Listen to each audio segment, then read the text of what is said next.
Uh, I'll be just giving a quick introduction about you, sir, and Mm-hmm. straight away then you can start the session.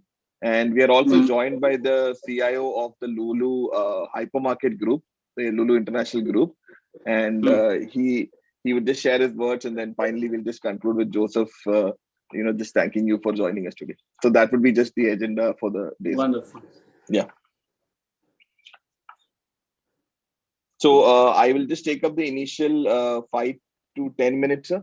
After that, if you can run us through the entire session in maybe another 45 minutes, and then last 5 minutes would be for just the thank you note.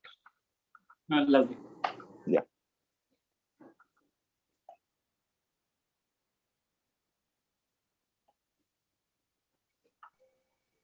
Hi, sir. Good morning. This is Joseph. Good morning. Your video is not visible to me, and neither is that poster. It's just something in the background. Yeah. But they're not.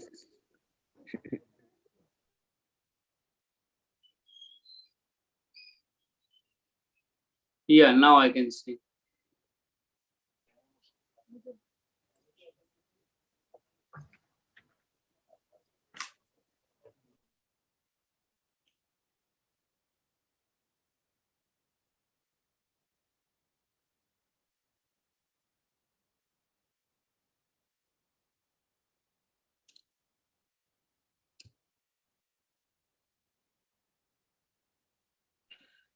So we'll wait for just another 5 minutes and start. The session was set for 10:30. Okay. Yeah.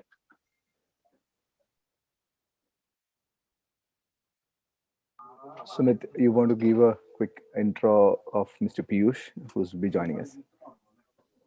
Joseph, I already did that. I also Okay. walked through, sir, on the agenda and how we'll be running the entire session. Oh, great. Great. Yeah, yeah.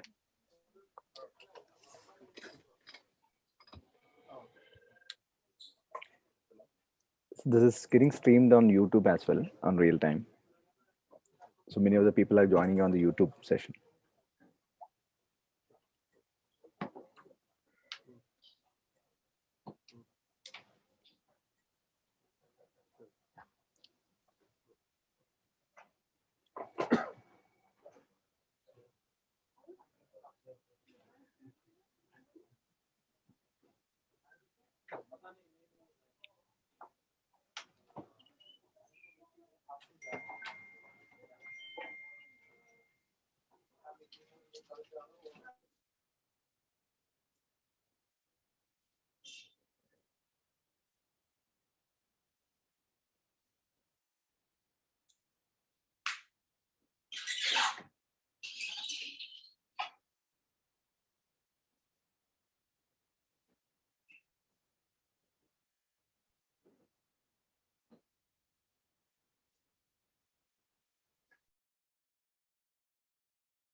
Sir, shall we start?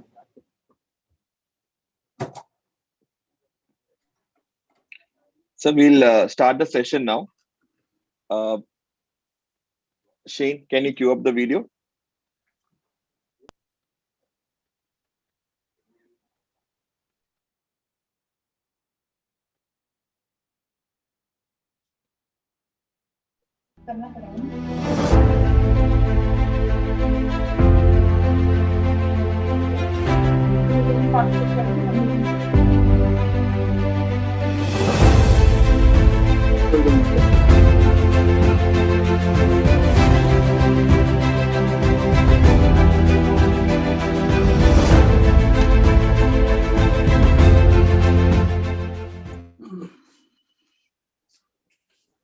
Thank you, Shane.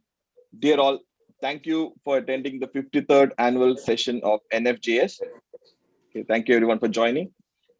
Martin Luther King once said, "The ultimate measure of a man is not where he stands in the moment of comfort and convenience, but where he stands at the time of challenge."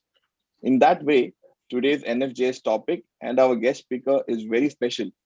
He's here to speak with us on how he and his team overcame the extreme challenges that India and Maharashtra faced during the COVID-19 pandemic. We are really fortunate that we have with us somebody who really emulates our concept of no fluff, just stuff. IPS officer and commissioner of Railway Police, Mr. Quaiser Khalid. We welcome you, sir. Thank you. Mr. Good morning. Hello. Yeah, Thank you, sir. please. Yeah. Mr. Khalid started his career as the Assistant Commissioner of Police and is presently serving as the Commissioner of Police Railways, Mumbai. Previously, he was the Inspector General of Police, Maharashtra. Mr. Khalid is an experienced commissioner with a demonstrated history of working in government administration. An officer of the Indian Police Service, Mr. Khalid has over 23 years of experience in public administration, policing, student counseling, social reform, motivational training, and community services.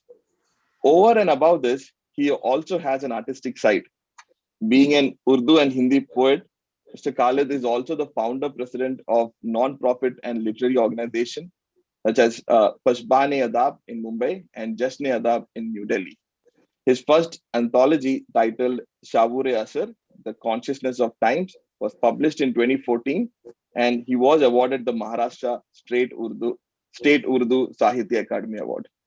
We now welcome Mr. Khalid to address the 53rd annual NFJS session and share with us his experience. Over to you, sir. Thank you. Good morning. Assalamu alaikum. Namaskar.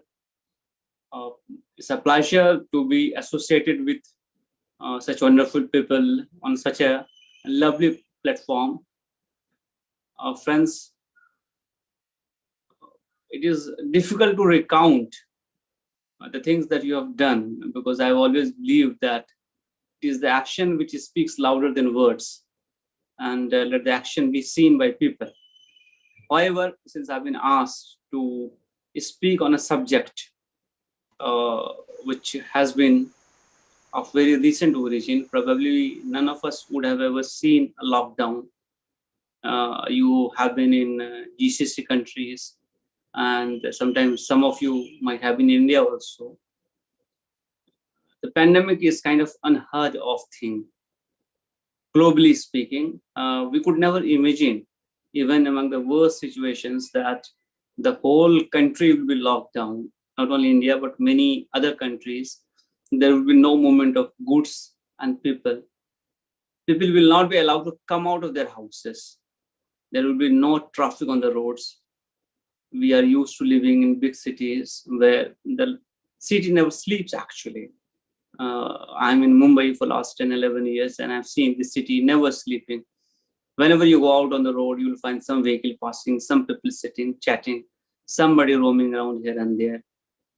So therefore, the concept that there will be nobody on the road, in the trains will not run, public transport will not move, people will be confined to their houses, was something which was completely a shocker for most of us. We are used to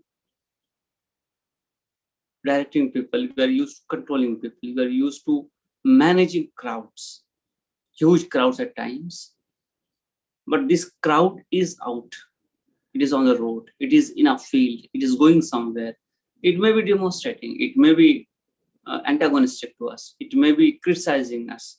But in a democracy, all of us have this right to live as per our desires and to move as per our desire and to undertake any activity which we prefer or we like to do, which is legal as per our own desires at any point of time. All of a sudden, it happens that these all liberties are withdrawn. The Epidemic Act, which is being implemented in this country, was last I remember was implemented in Surat when this plague broke out. That was also 25, 30 years ago, if not more. So what has happened? That all of a sudden we had a situation where the movement itself was crippled and almost completely crippled. Now, it is easy to romanticize about these situations, but think of people who are living in slums. Think of people who are living in small houses. Think of the people who are living in factory. Some of you, if you had this opportunity to visit many of these factories which are located in slums. And let me tell you, when I say slum, it doesn't mean a very filthy area. It means small houses with very bare minimum amenities. And these slums, as far as I see, either in Mumbai or Delhi or any other big city in India, are actually the nerve centers of production. A lot of branded stuff that you are purchasing elsewhere in showrooms are actually being manufactured in these slums.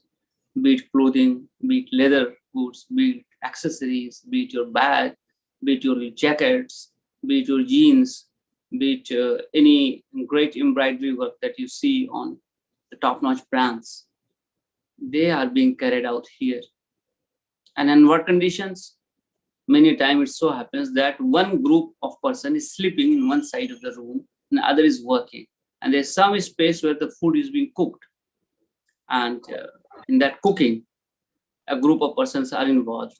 So life goes about all the time. I mean, just one group is sleeping, other group is working. Then the other group gets up, freshens up, eats something, it goes on work, and the other group sleeps. So you require food, you require water, you require other basic facilities around the clock. Also, house in poorer areas is not a place where you relax. House is simply a place where you come and sleep. And most of the time you're out of the house working. So the house will not have the full population all the time. Maybe at night time, all the people of the family would come and sleep, and as the day breaks, they go to their work in different directions. Though really speaking, there is hardly any crowding in those houses. But if you confine people during the daytime, it's really, really very suffocating. That in a small room, if 6, 8 people have to live and to see each other only all the time or see the television only, is difficult to sustain this thing. And also because there's hardly any space for storage. Therefore, you have to purchase your stuff every now and then. You cannot store vegetables. You cannot store most of the food items. You cannot store most of your daily requirements of the things. You actually purchase and consume it because there's hardly any space in the house. And when all of a sudden the market closes, then you are left with nothing. You have money, but there are just no goods available. There is no commodity shop open. So what do? How do you feed yourself? How do you survive? From where do you get your stuff, your things? Okay, if it would have been for say 10, 15, 12, 20 days, people might have shared things and could have managed the situation.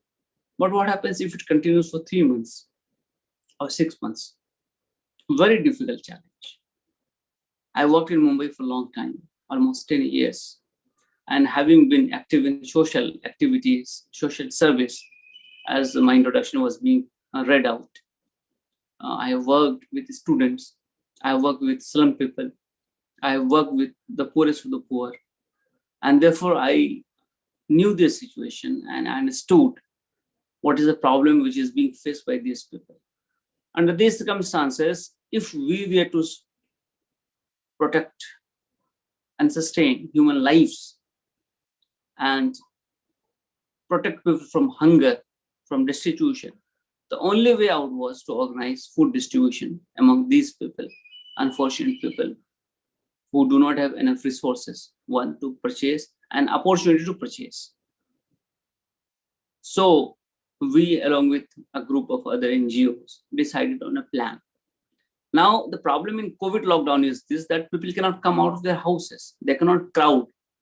The normal distribution mechanism, which we see and often practice, is that you actually cook food, prepare a counter, put people in line, distribute.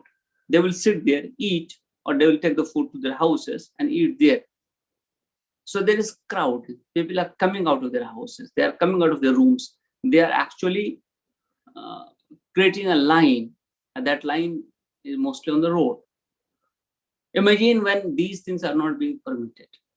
How do you ensure that you are able to distribute food also and without attracting this crowding? And also remember that human nature is very fragile.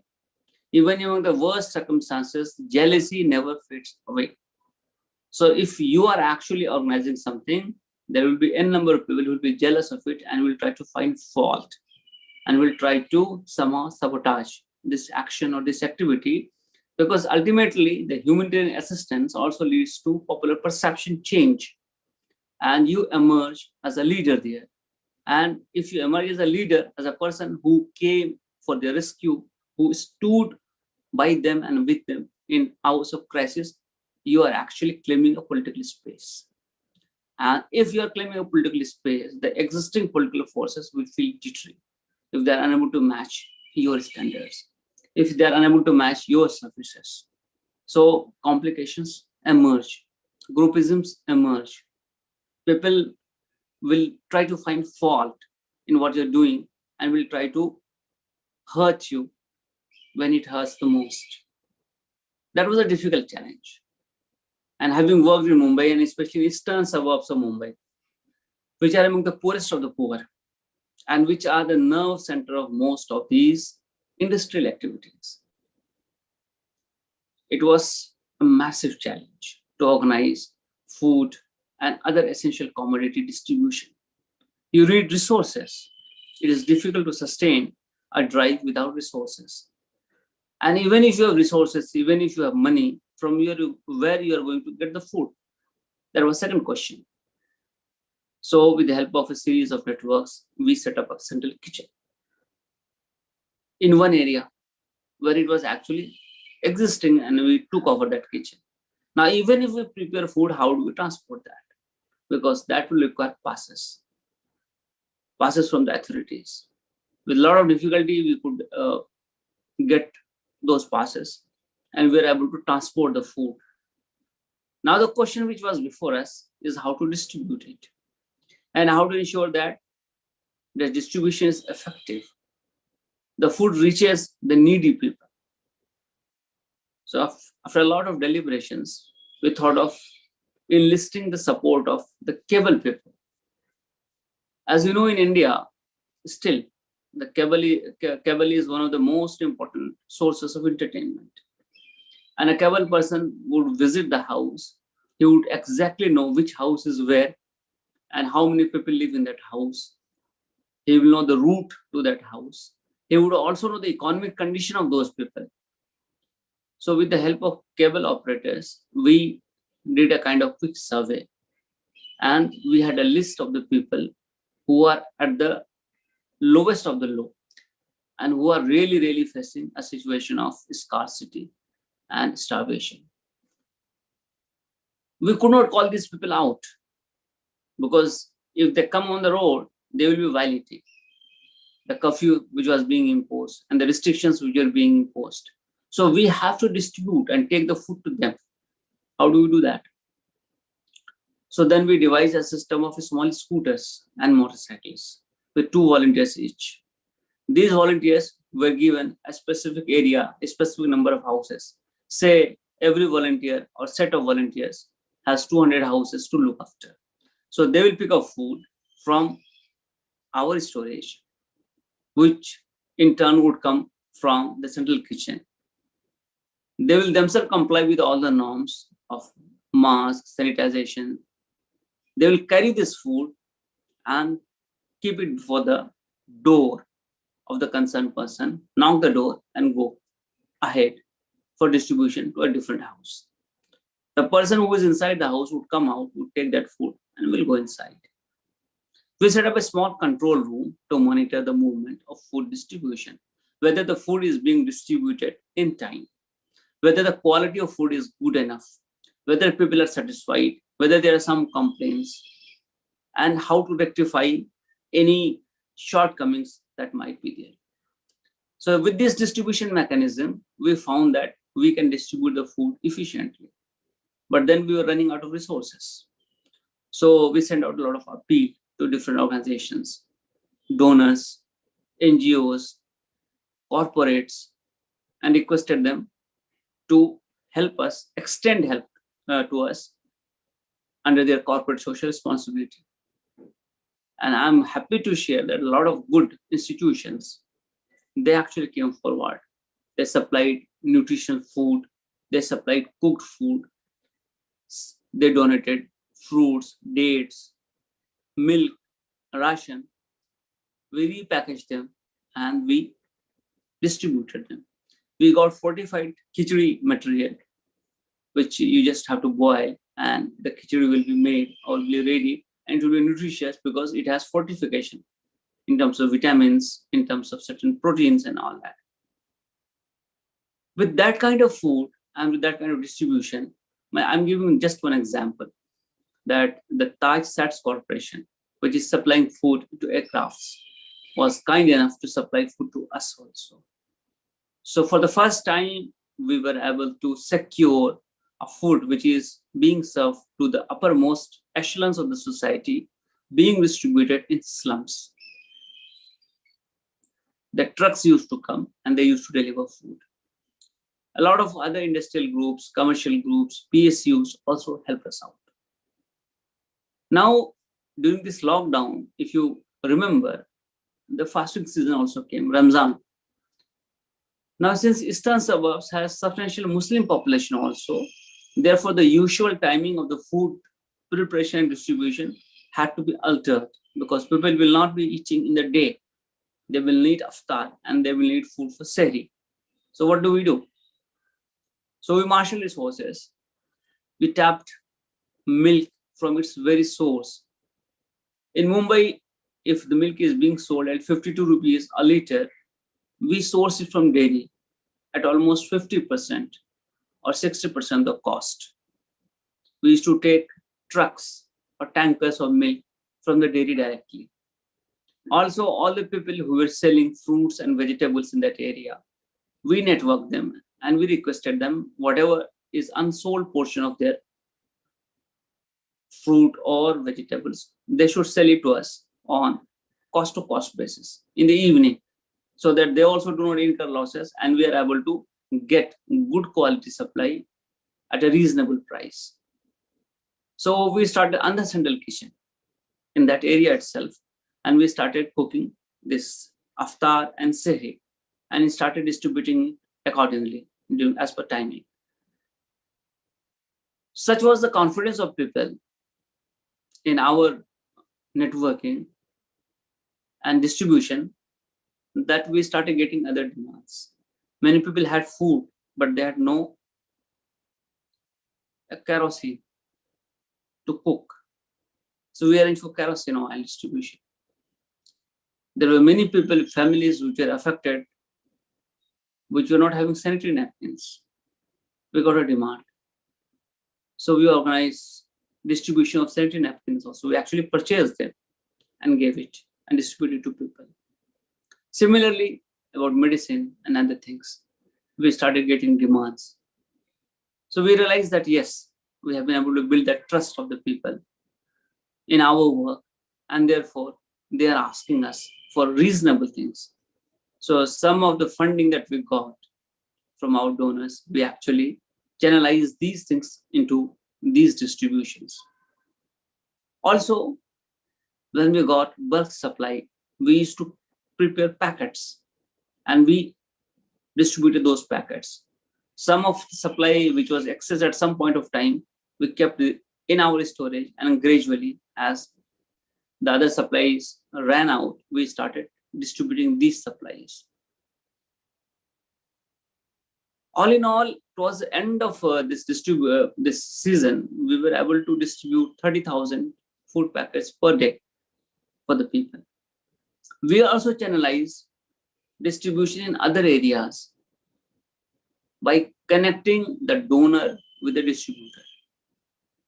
Though we were not directly involved, but I, in my capacity as a responsible member of the society, I would say, and the credibility, whatever I had built over the last 25 years by working in this state, we were able to do and get a lot of such things and ensure their distribution. Essentially, if you see, the core of this entire working is the trust of the people in you and in your administration. This trust does not come easily. It doesn't get built up easily. For any leader to earn trust of his fellow citizen, you have to serve them a lifetime. You have to be seen as a person or man of words. You have to be humble. You have to be helping. And wherever you are unable to help them, or there are certain restrictions or limitations on your capability, you have to explain to them that due to these reasons, this thing cannot be done. Over a period of time, if you keep doing this kind of thing, it creates a bond of trust between the people and the leadership. And this bond of trust is essential to running of an organization. This is my learning and this is my takeaway from my experience during the COVID times and prior to that also. When there were no COVID, we used to help people. I, as a matter of principle, always thought and believe in that we must leave the place a better place than what we had inherited. What we got when we moved in is not important. What we leave behind is important. And what you leave behind must be superior to what you get. Then only you can draw satisfaction in your work. Then only your work can be rewarded. Then only you will have that contentment. Yes, I had an opportunity. I tried to make best possible use of that opportunity, and I have contributed something. All our plans may not succeed. When we were distributing this food, there was lathi charge on our store and office. I'm from police. I had to speak to superior formations of Mumbai police. Ask them, what is this? Why is this happening? There were a lot of other issues in distribution of passes because influential people cornered, according to some people, most of these passes. And we were left behind with very minimal number of that. So there will be challenges, but these challenges also create opportunities. You have to find ways and means to make best possible use of that situation. It's like this, somebody is throwing stone at you. You either throw the stone back or collect the stones and build your house out of those stones. So we took the latter lesson, that whatever is the adversity, whatever is the problem, we will face it, we'll learn, we'll quickly adapt, and we will come out with a system which is better. By grace of God, we were able to do that. It was a great challenge of leadership, because to network with people, network with big corporates is not an easy thing. They will not come out and help you unless there is a credibility, unless the cross-check and find that, yes, he's a person who can be trusted and who is capable and competent to further their own goals of serving the people. So we had help from, as I spoke, Quaiser, from Reliance Foundation, from a lot of other things, from Chef Sanjeev Kapoor, from a lot of other trusts, NGOs, Swaminarayan, the Mandir Group, Haji Ali Dargah, then Diniyat Trust, then Makhdoom Dargah. I'm aware of the work done by Harivansh Rai Bachchan Foundation, and a lot of other things. We need to network.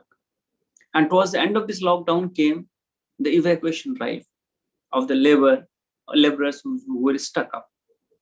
That was a different kind of challenge. Till now we were distributing food. Now we have to send these people on trains to their hometowns. Now that was a very tedious process because you have to prepare a list, you have to get them registered, you have to bring them, these people, much in advance. You have to ensure that they get allotment in a rail or in a bogie, and they are there on time and they comply with government directions, and then they are seen off so that they reach their hometowns or destinations in proper shape, healthy and well nourished. We have been scolded by our seniors. We have been scolded by our village people, our people from the area. What are you doing there? Why it is happening? Why it is taking so long? Why we have to stand in line, stand in queue for such long time, and all that. And I'm not the only officer. There are a number of other officers who are working here and who manage these things. They have all been scolded by our fellow brethren back home, our relatives, because their expectations were very high. Since we are here, we are in Mumbai town, we are in a position to organize these things, so we must do it very quickly. You can well imagine a situation that where we have to arrange for railway bogies or trains, where we have to evacuate close to 12 lakh people. The data the other day I was seeing, we evacuated around 12 lakh people by train. There were a lot of charter flights.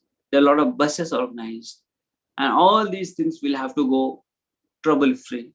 They are not stopped at different district or state borders. They have to have proper documentation. All those things were there. And we, by grace of God, were able to organize this drive. And I'm happy to share that the governor of Maharashtra has recognized our efforts and he has awarded us, I think, twice or thrice in the Raj Bhavan, Governor's House, in different programs.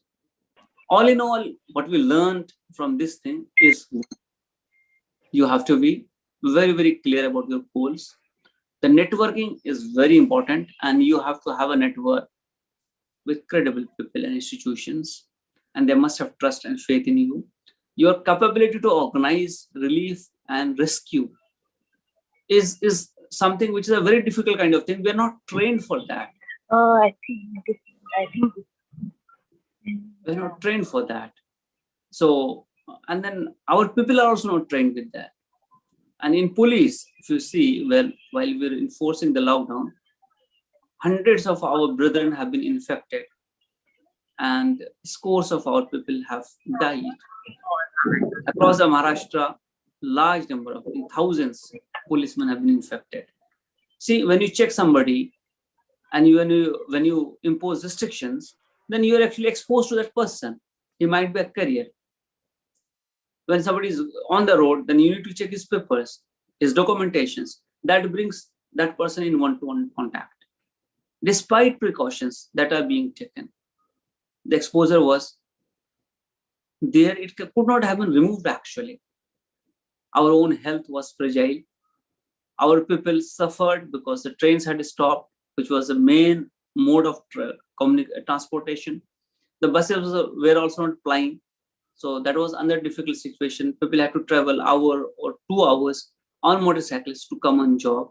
All the hotels were closed, though there was problem of their own food.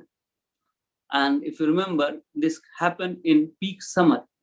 So summertime, the temperature is pretty high because of all the shops are closed, institutions are closed. So drinking water also became scarce. Their own health and then exposure to sun and stroke was there. So it was the most challenging time to do duty. And this duty was never ending duty. It continued for at least 6 months. So a very difficult situation. And during that situation, to network with the people, to marshal and garner resources, to ensure their distribution, and to win the faith of people was a challenge. And as I previously mentioned, that this challenge was not only limited to the logistics.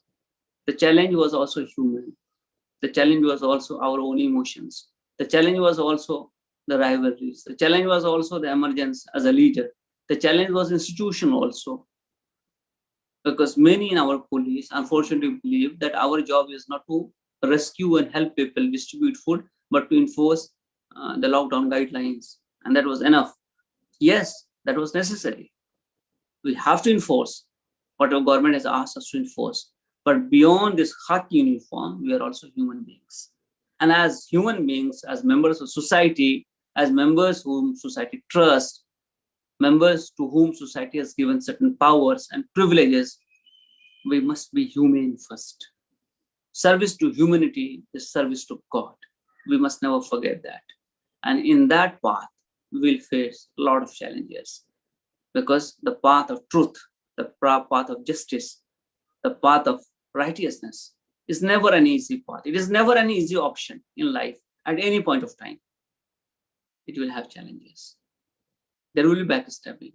There will be problems. There will be conspiracies. There will be issues of defaming you. There will be troubles. People will try to cut you down to size. But then, all is well that ends well. So, after doing this kind of, organizing this kind of service and serving people during the lockdown, today, I think my level of contentment and satisfaction with my own self and with my colleagues is definitely higher than what it used to be before the lockdown. So that gave us an opportunity to actually serve people in distress. I think despite the problems which this lockdown created, it also created a unique opportunity, not only for us, but also for corporates, for also other people, to show their humane face, the kinder face, their commitment to the society.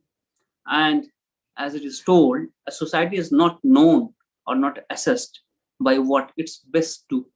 It is also assessed by what its worst have-nots are doing, how they are being treated, how they are doing in life, at what level they are.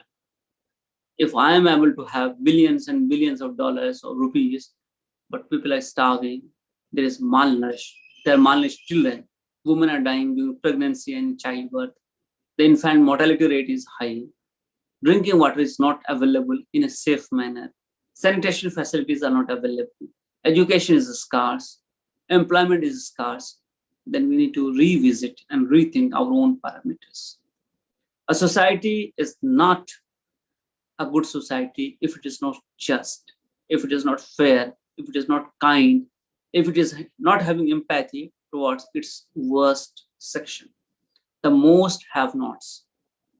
And if you look at the society across the globe, the societies which we call as progressive, which we call as better, are the societies where human and humanism and human efforts and human sacrifices to raise the level of the have-nots has been at the highest.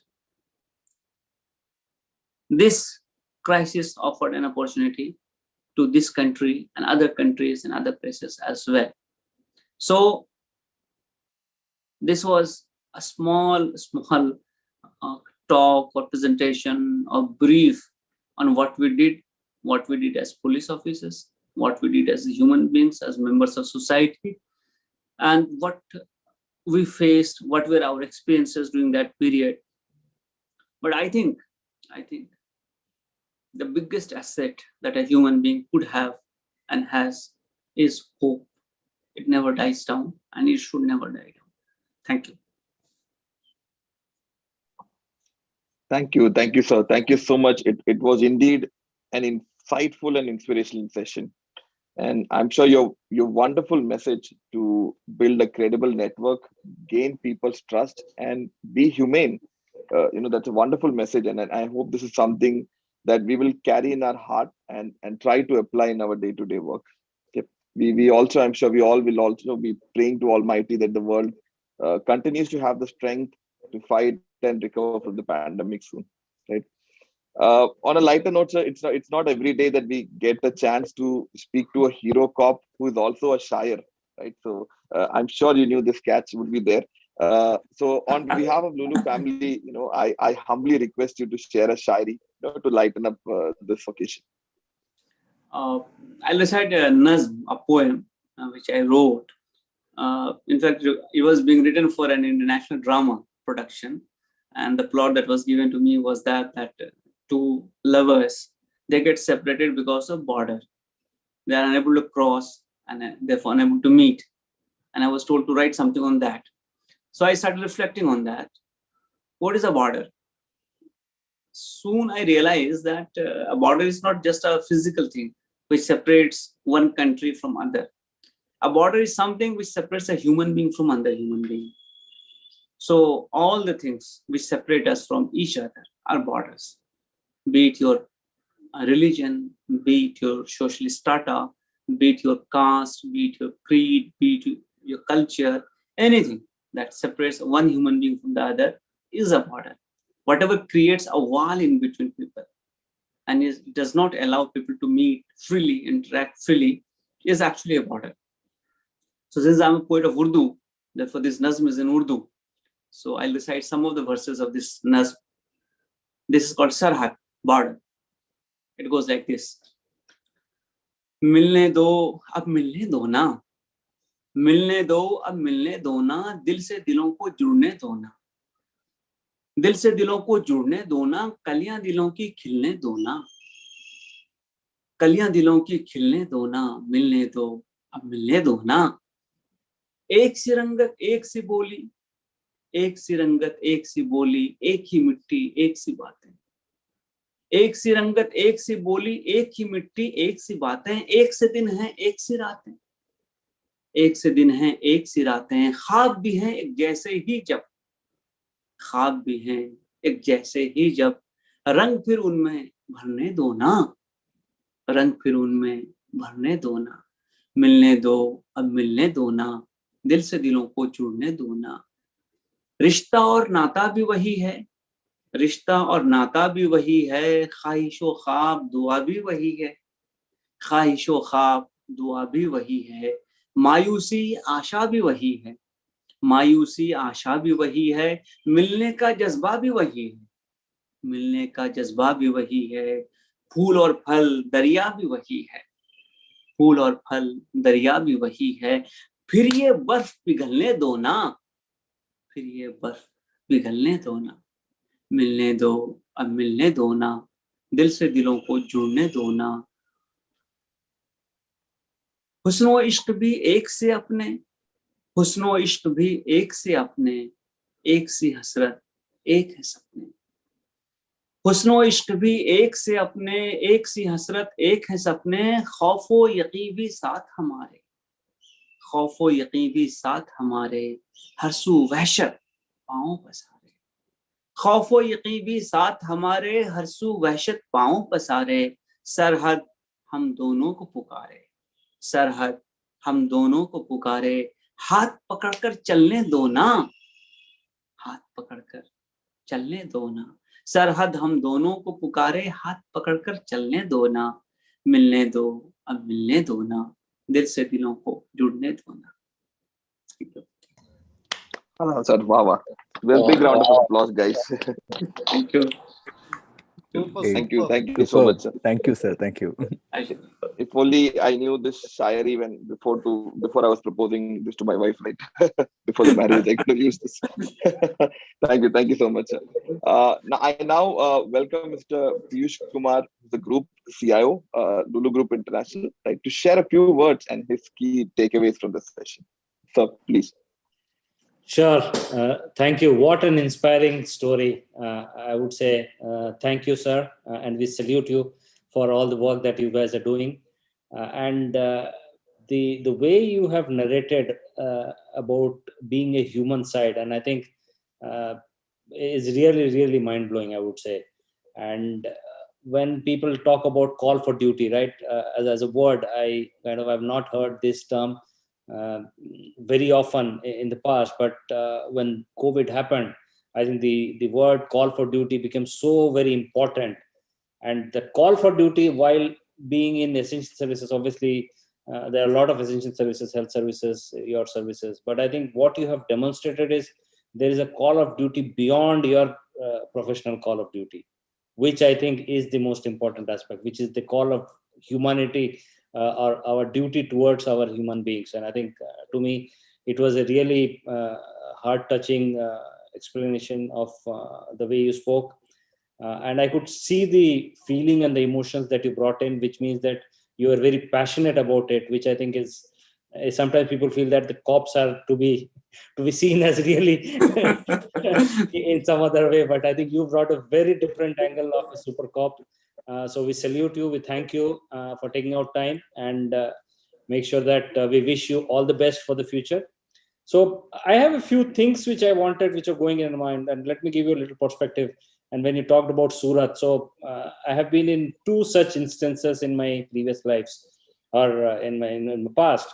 Is that I was in Surat at that time. I can remember 1993 December is when this whole thing broke, and we were secluded. I was a student at that time. We were in a hostel in NIT Surat, and with no communication anysoever, no food getting in, and we basically, all the students from whatever was there in the pantry, on the backside of the pantry, we used to cook and things like that, and then we had to walk overnight for about 7 kilometers just to flee out of Surat and catch a truck. We sat on the truck which was moving from Delhi to Mumbai, and then we reached Mumbai and then took a train out of there. So I can just imagine some of the things that you are talking about. Let me ask you one thing. While you talked about the other part of it, how do you motivate your staff? So in this kind of a situation, how do you make sure that it is kind of asking your employees to go out in a field? Obviously, there are people who do on the borders and things like that. But when everybody is trying to say that you stay at home, you be cautious, you take precautions, how do you motivate your staff to basically go and do the duty? And I just want to understand, how do you manage that so effectively and efficiently in the context that you have managed this event?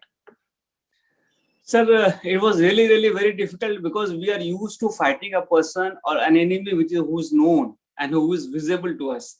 I mean, we have fought. I work in Naxal area, so anti-insurgency campaign I have run. I have faced bullets. We have faced criminals. We have faced underworld in Mumbai. We have faced other notorious gangsters and other people. But then I'm able to see that person. I can also anticipate what moves he will make and what kind of action he will take, and how do I save myself and how do I catch hold of that person.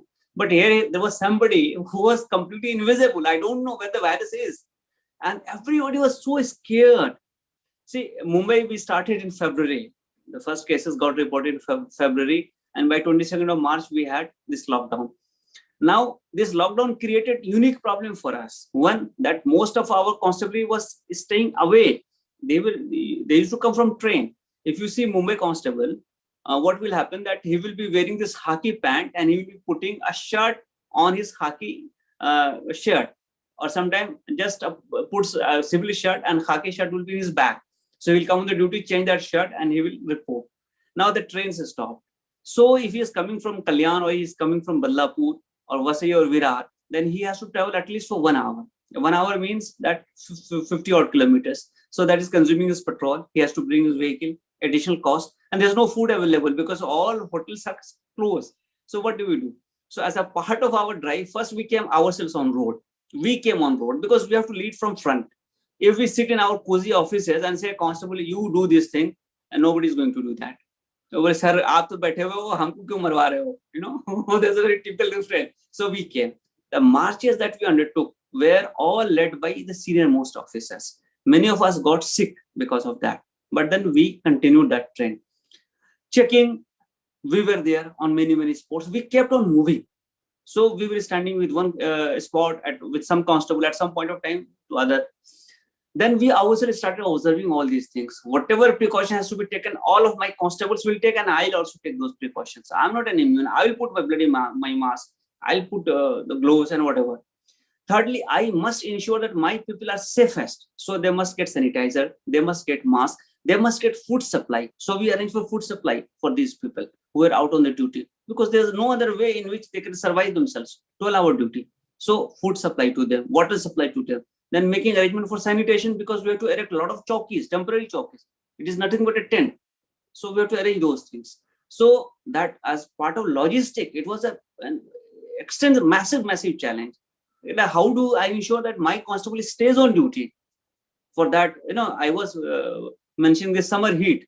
In Mumbai, if you are there in May or June, or even in April, the temperatures go quite high, and with the humidity kind of thing, it's sucks out all your energy. So we ensure that we must lead from the front. We must be seen sharing the same space as my own people. We must be seen getting exposed to the same kind of threat as my own people are there. And we must ensure that we all take precaution and we are able to supply the essentials. That is the food, water, and other sanitation requirements. That has to be ensured. And also frequent movement of officers. They must be seen on the road. They must be seen patrolling. Because as it is, the clerks stopped coming to offices. The office work was stopped. And so we have to be out. Also, wherever it was possible to facilitate some kind of emergency evacuation, we did that. Issued a lot of passes, because it's so happened, and I've seen these examples. A girl went to meet her friends from Vasai to Virar, and the lockdown happened. So what is happening? The trains have stopped. She is there in friend's house. She is unable to come back to her family. She needs a pass. So with the SP of the district, we contacted, and then we got a pass issued to her, and then she could be brought here. So this has happened to a lot of people. Patients were there. They had come to Mumbai, Tata Memorial and other hospitals. They got stuck up. One of my friends, his child got born on 12th of March. So people from UP had come to see the child. And 22nd, you have this lockdown. So in a house, you have 20 people who have come to see the child, and they are all there. So a lot of challenges were there, unique challenges. We never had those challenges actually. And the worst was, in all these slums, you just cannot impose this lockdown, because how 10 people live in a 12 by 12 house? What will they do? They have to come out. When they have a shared bathroom, they have to go out. Dharavi, Gondi, Shivaji Nagar, Mankur, all big slums, because there are no toilets inside the room. They have to come out. And then, how would you keep children? So we have to be liberal with them. We have to allow them to play. With precautions, but play. Play cricket or play whatever. I cannot just put a lock outside the house and say, no, blood, you will not come out. They will die out of some frustration. So it was a very different kind of challenge. And then there were literate people. Who are you to stop me from moving in my own country? On my own road, I pay all taxes. Have you announced that the mask is compulsory? I've heard this. Why you are demanding that I must wear a mask? Is my life. And then people, we all, in Mumbai, the culture is what? Morning, you'll find a lot of people in the park because they go for walking and other exercises. Parks are closed. Where will these people be? On the road. And on which roads? Internal roads. So a lot of different kind of challenges came, and we were never trained for, addressing these people. We have to show your empathy and concern, and they say, sir, ye mat karo. I cannot just get danda marunga, idhar kyun ghum raha hai? I cannot do that. I have to explain to him why it is unsafe for him to come out. He says, sir, ghar mein baith ke kya karunga? And I have no answer to that. So it is such a difficult and complex situation. I mean, if you must have lived in Mumbai, you have seen we have very thickly populated areas. And in Mumbai, the houses are not self-sufficient. You go and bring your provisions from any shop. The shops are open all the time. So all of a sudden, there is no shop open. I told you that example of sanitary napkins. I mean, the woman said, call up, bhai, wo napkin ki zarurat hai. Because they are not going, whom they are going to tell this thing.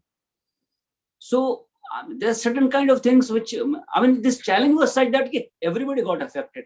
I stay in Malabar Hill, and Malabar Hill is probably the costliest living area. I stay in a government quarter, by the way.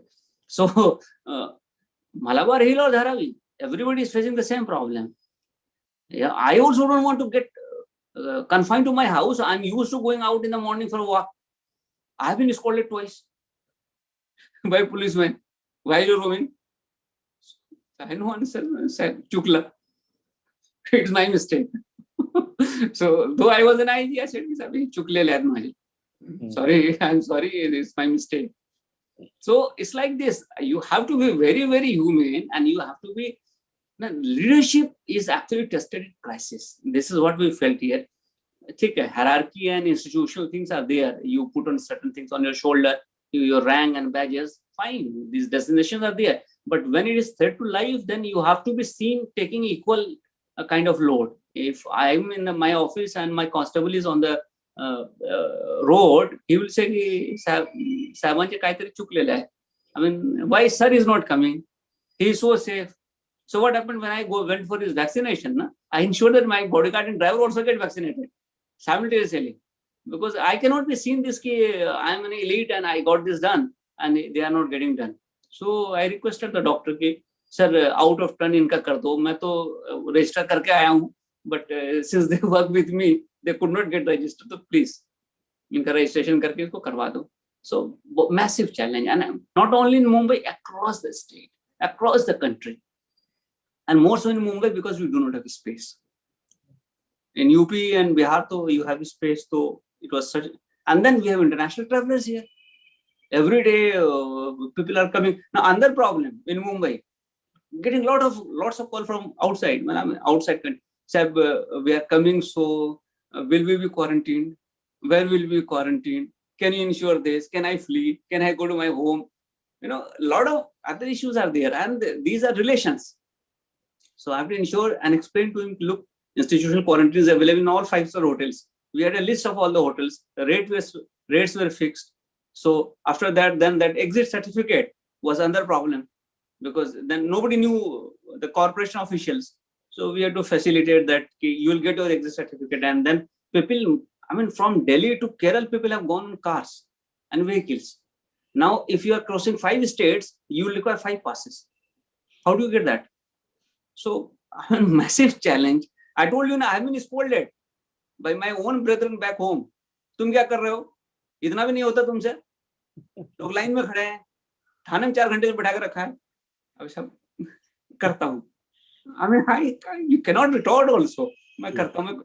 I kept one officer only for this purpose कि भाई ये सारा काम करा के रखना है. So it's like this. Excellent. And I think the key message here is, and I think we have always learned in our back in management and every kind of course that we go through, leading from the front and leading by example. I think these are two things which are so relevant in a humanitarian crisis, particularly. Yeah. And I think, as you rightly said, along with that, you have to bring in the human angle always.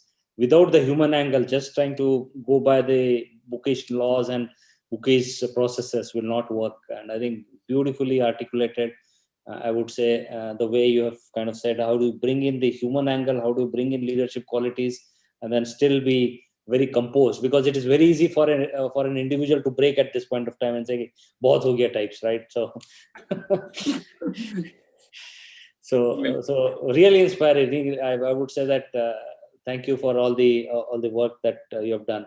So I also heard about your passion about poetry and shairi. That you, how long have you been doing it? And if you can just do a little bit more in terms of what has been, how long you've been doing it, what are your particular areas of interest in that? Sir, this is a very old disease. It started from my childhood, but then, and as Ghalib has beautifully mentioned, there are 2 kinds of sorrows in this world. One is sorrow for the beloved, and one is sorrow for your own stomach, tummy, or employment. The first had to be taken care of first. That means the second has to be taken care of first. That means you must find an employment so that you are able to feed yourself and sustain. So I kept writing, but after I came into services, this service gave me an opportunity to be exposed to various kind of situations. You see, all poetry and in fact all art forms are nothing but expression of human relationships. Our basic relationship is with our own self first. Then it is your beloved, your family, your society, your country, the humanity in general, your environment, events, memories, everything. So these are all relationships, webs of relationships, which are kind of engulfing us from all the sides. And police service provided me an opportunity to look very closely into these things. I've seen different kind of betrayals. I've seen different kind of relationships going worse, bad to worse, and going sour, and incest, this, that, all kind of nonsense that happens between people, and how commercial things break up, how trust goes, and everything. So what happens? Every dimension of human behavior you are exposed to. So I worked on two levels. One is the person who's coming to me with a story. First, I should help him, make him comfortable. But beyond that, I also heard that story very patiently. And I used to reflect on that why has this happened? Why only should this happen? What is the alternative narrative which could have been built?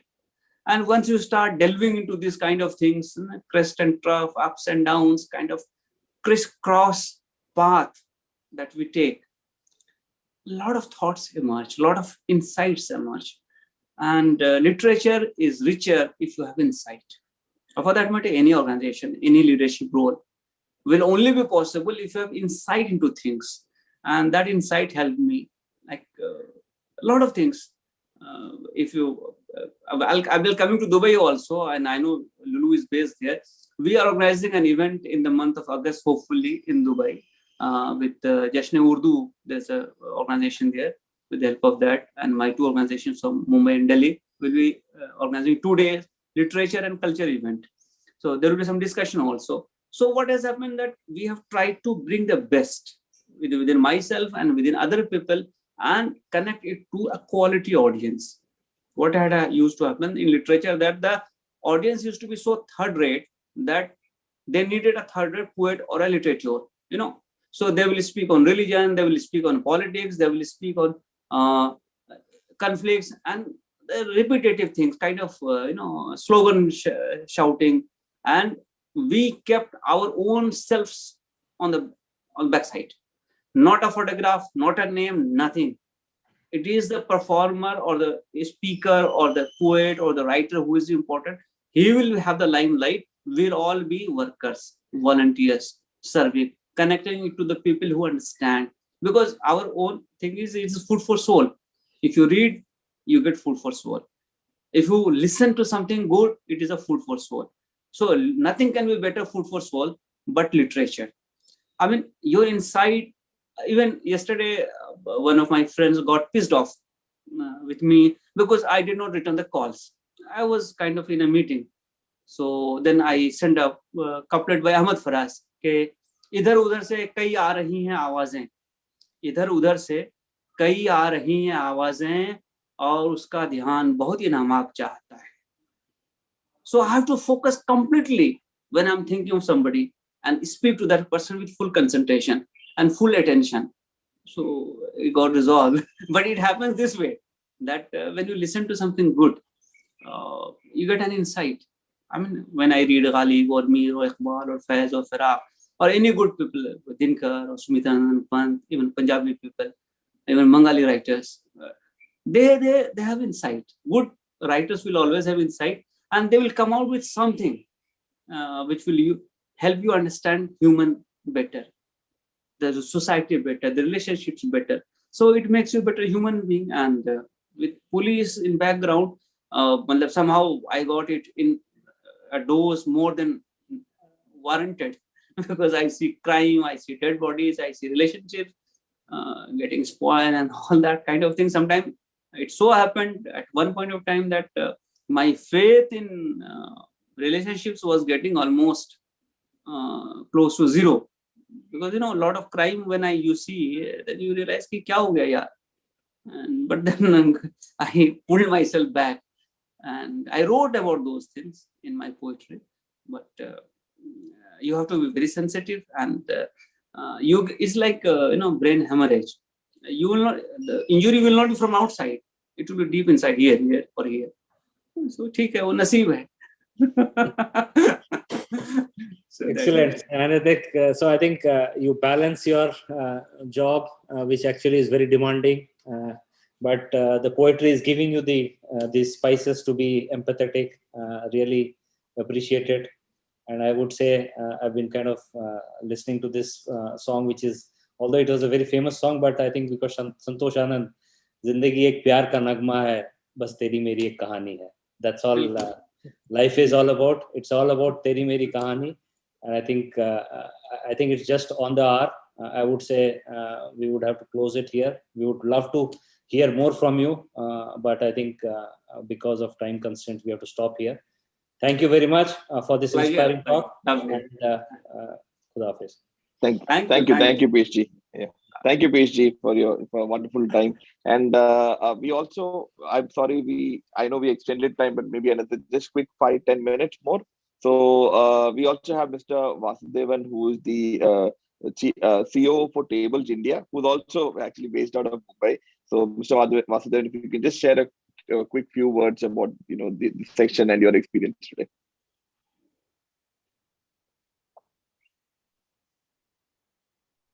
Mr. Vasu? Vasu on mute. I'm muted. Thank you, Sumit. Sir, first and foremost, it was really a fantastic session. We heard this heartwarming and spirited story about humanity and how you did this incredible feat. And then I can understand a little bit of that, probably not all, because I was in Bombay during that time. I was in Thane actually. So I was part of that quarantine at home, stranded. And I know how Bombay is. ये जो आप railway की बात बोल रहे हैं, I have been on those trains. So I know how difficult it is in life in Bombay without trains, without anything. Fantastic learning from this, how you have led by example, how you have really motivated the team, sir. Brought back a lot of faith, actually, if you ask me personally, on humanity at large, and also on the way you said that the authorities and you and your team brought it together. Because we have always seen, like you said, the police is seen as authority, it is seen as power, but to see and hear about the humane side of it, it was really very heartwarming. Gracious, thank you, sir, for this. Only one question I will ask, very short one, because I think Piyush covered a lot of the questions that we probably all of us had. Is that you mentioned once as part of this discussion that when you start doing these things for the greater good of humanity, you have a lot of people trying to pull you down, trying to put up obstacles, etc. So how do you keep yourself motivated, sir?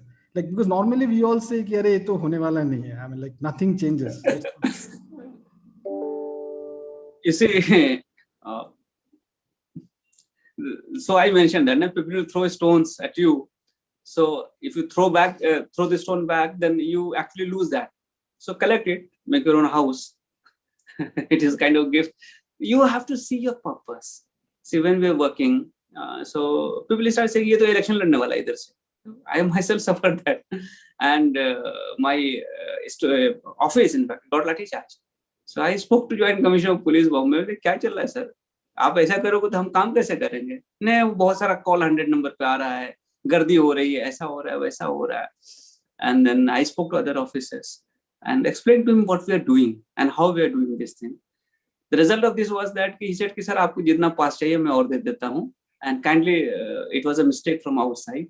And please continue doing this thing. तो थोड़ी देर के लिए तो दुख हुआ. हमारे लोग लाठी खाने के बाद परेशान होते हैं. एक तो हम खाना दे रहे हैं यार आपको, ऊपर से हम पीट भी रहे हो मुझे. तो not good. But when the purpose is higher and when your own comfort or discomfort is secondary, and this we take it as sacrifice. We take it as sacrifice. कि ठीक है ये करना है तो ये थोड़ा हो जाएगा तो दिक्कत नहीं है. Of course, it is a pain. A lot of disappointment comes. And a lot of discouragement also comes. लोग कहते हैं तुमको और कोई काम नहीं. But you know in your heart that what you're doing is correct. What you're doing is for greater good of the society. What you're doing is beyond the call of duty. It is the call of humanity. Then it is kind of cathartic. This catharsis comes. और दूसरा क्या है कि we ourselves consider ourselves workers. We never thought कि हम leader हैं, ये हैं, वो हैं, मैं IG हूँ. I never consider that. I am also a worker, you are also a worker. So together, we are together in this drive. जो काम तुम करोगे वो मैं भी कर दूंगा. वहां से खुद से फिर लोग कहते हैं नहीं सर ये आप मत करो, ये हम कर लेंगे. So my job there was mobilization of resources, collection of resources, logistic arrangements. ये मेरा काम. सबसे मुश्किल काम वही, किसी से पैसा मांग नहीं सकते. The most difficult thing in this world is to take money out from somebody's wallet or pocket. It is not coming out. So वहां जाके कहना कि सर ये कर दो, वो कर दो. See, Reliance Foundation gave us food. They were giving us 4,000 food packets per day. So when they were auditing, I was told that the bill was 57 lakh rupees. We were distributing 30,000 food packets. तो एक दिन ऐसे ही बैठ करके ना, I did a kind of extrapolation कि हमने कितने का किया होगा. It was kind of heartening and satisfying, but these things keep coming, and the path, the right path, the true path of truth, righteousness, justice is never easy. It is an uphill task. But if you keep focused on your goal and think ये सब चीजें आती जाती रहती हैं, then only you will keep yourself motivated, because then you get connected to a higher authority, which is the creator. और वहां आपको कोई कुछ नहीं बिगाड़ सकता, वहां पूरा जस्टिस है. So I always believed in this कि मेरा जो भी कर रहा हूँ वो लिखा जा रहा है कहीं पे, and somebody else higher and superior is seeing me, and my intentions are truthful, my things are correct, my path is correct, then ठीक है, होता है. बड़े बड़े लोग सफर हुए, बुद्ध को घर छोड़ना पड़ा, Ram had to go for वनवास, prophet had to migrate, Jesus was crucified, you know. So बड़े बड़े, उनका तो बहुत बड़ा है, अपना तो छोटा मोटा. It's like this. Yes, a real hero, a true hero, not what we see on the picture, but a real life hero. So salute to you, sir. It was a fantastic session, and we're very grateful for you to take your time out and share your experiences and wisdom. Thank you, sir. Thank you, sir. Thank you, Vasudev. We also have Mr. Narayan Pradhan, who's a Vice President for Lulu Exchange. Sir, if you may share a few words with us. Thank you, sir. Thank you so much for your this one, our address to us. Really, I will call it. You are blessed to get this first-hand information on how you managed this COVID. In fact, being in GCC, when we are seeing that slum area, Dharavi, all these things, we were really scared. But today, when I saw that how you managed, really, I think that this is a perfect case study to be taught by international institutes. How you managed this COVID situation in Mumbai. And some of the management thought, as usual, we have taken note of it, that first you have to build up your credibility to be trusted. That's the number one. Second, that you should have clear about your goals, what you are going to do, as you rightly told, that others will tell, लोग तो कुछ कहेंगे, लोगों का काम है कहना, तो कुछ ना कुछ कहते रहेंगे, but you have to be clear about your goals. Then networking, that is quite important also, to get support from others. That is also one of the key areas to become successful. And your capability to organize relief and all that, which you mentioned, really, we appreciate, sir. And your passion for being human, and also to consider everyone that वो मेरा भाई है, वो हमारा घर का ही है, चाहे किसी भी social status से हो. So ये सब जो learning आपने दिया है, really we are grateful from the core of our heart, sir. Thank you so much for telling all these beautiful things today, and really it cheers of our entire year rather in 2021 to listen to your successful story and how you managed a really human crisis. Thank you, sir. Once again, we'll love to listen to you more in coming days. Thank you so much. Thank you. Thank you, Pradhanji. I also invite Mr. Joseph Cletus, who's the head of Transformation PDD, to just share a few words on this occasion. Sumit, that was a bouncer. Quaiser sir, thank you for accepting our invitation.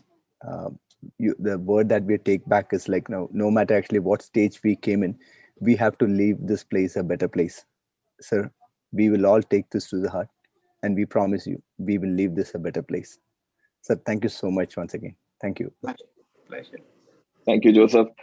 We now come towards the end of the session. Okay, once again, thank you, Mr. Khalid. Thank you sincerely for the wonderful Sunday morning that we just had, and a big salute from all of us for all your services, and thank you so much. We're really humbled by today's session. And thank you, sir.